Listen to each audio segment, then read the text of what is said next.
જૂનાગઢમાં નોંધાયેલી વિવિધ ફરિયાદોના અનુસંધાનમાં કીર્તિ પટેલ આજે તાલુકા પોલીસ સ્ટેશનમાં હાજર થયા હતા. તેમના સામે અગાઉ 20 લાખ રૂપિયાની ખંડણી તેમજ ધાર્મિક લાગણી દુભાવવા સંબંધિત ફરિયાદો નોંધાઈ હતી, જેમાં તેમને જામીન મળ્યા હતા. તેથી ઉપરાંત પોલીસ સાથે થયેલ ગેરવર્તન મામલે પણ તેમની સામે ફરિયાદ નોંધાઈ હતી. આ કેસમાં કાર્યવાહી અંતર્ગત કીર્તિ પટેલ પોલીસ સ્ટેશનમાં હાજર રહ્યા હતા. હવે આ ગેરવર્તન કેસમાં તેમને જામીન પર મુક્ત કરવામાં આવે છે કે નહીં તે અંગે સ્થિતિ સ્પષ્ટ થવાની બાકી છે. સ્ટોરી રિપોર્ટ બાય પ્રકાશ દવે, જૂનાગઢ.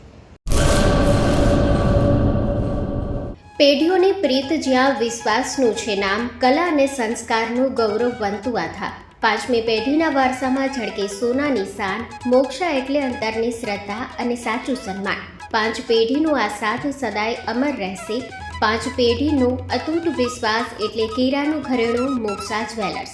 ગામ કેરાના હૃદય સમાન અને વર્ષોથી આપણી સંસ્કૃતિને દાગીનામાં કંડારનાર મોક્ષા જ્વેલર્સની મુલાકાતે આજે જ્યારે શૈલેષભાઈ શાંતિલાલ સોની આ પેઢીના 5મા વારસદાર તરીકે ગાદી સંભાળી રહ્યા છે, પણ વડવાઓના આશીર્વાદ અને ગ્રાહકોનો અપાર પ્રેમ પણ ઝળકે છે.